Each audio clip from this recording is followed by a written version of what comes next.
Apê îrona Anaximandros. Anaximandros ji Anadolu'ye û şagirdê Thales e. Lêbelê nêrînên wî yên li ser gerdûnê ji nêrînên Thales gelekî cewaz in. Berî zayînê di navbera salên 610 û 547 de jiyaye û wekî metafîzîkzanê yekêmin tê hesibandin. Li gor felsefeya Thales maddeya kozmîk ango arke tiştekî berbiçap bû û ku ew jî av bû. Lêbelê di felsefeya Anaximandros de madde tiştekî nexuye ye. Bêşekil û bêgewşîn e. Belam heta dema Anaximandros jî madde tiştekî bigewşîn hatiye dîtin. Her wekî hewa, hesin, av û wekî maddeyên din yên bişekil. Anaximandros kozmîkê mîna tiştekî apê îron dibîne. Apê îron besînor e û bêgewşîn e û maddeyên din jî cihê ye. Di vê xalî de nukteyekê girîng heye. Apê îrona Anaximandros dişibe kaosa mîtosê. Lewra bêşekil û bêgewşîn e û naşibe tu tiştî. Li gor felsefeya Anaximandros madde ango kozmîk arke tiştekî besînor e û di gerdûnê de cih digire û belav dibe. Ger madde tiştekî besînor bûya vê demê maddeyên besînor û bêhejmar jê zêde nedibûn. Maddeyên besînor çaxê ku dema wan tê dikadin û xilas dibin. Madde tiştekî nesehekî ye. Naxuye û razber. Ango nedîtbar e.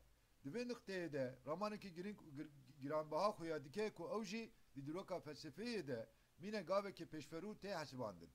Lewre piştî ramanên Anaximandros feylozofên Yevnanî yên hemdemên wî ji domana berbiçav derketine û berê xwe dane raman û babetên nedîtbar ango abstrakt. Heyînên ku di gerdûnê de hene yekoyeko xwediyê wasf û rûçkên cewaz in. Heyîn ji hevçûn, beramberî, berçewtî û ji daweşbûna apê îronê çêdibin. Dinya ku di nav beramberiyan de nîşanê vedide û berçeftên bingeh, germ û serma, ziwa û terin. Berçewtî jî giçk ji apêriyonê çêdibin. Lêbelê apê îron maddeyekê ji hevneçûyî ye û ji ber vê yekî jî dibe maddeyekê bêgewşîn. Maddeyên din yekuyeko ji berçewtiya apê îronê têne holê. Her wekî şilî û serma ser rûyê erdê çêdikin û ew jî di navenda gerdûnê de heye. Germ û ronahî jî hewayê tînin holê. Serweriya maddeyên berçewt herdem dest digorîne. Her wekî maddeyên germ carna maddeyên cemdî dixin bin bandora xwe û raserî wan dibin. Ew maddeyên ku demekê dibin bandorê de dimînin carekê din ve digerine apê îronê. Lewra her tişt xwediyê jiyanekê kurtin û çaxê ku dema wan tê dikede dîsa ve digore apê îronê. Anaximandros çi gotiye? Jiyan di behrê de dest pê kiriye. Apê îron hemû dunyayê diguncîne.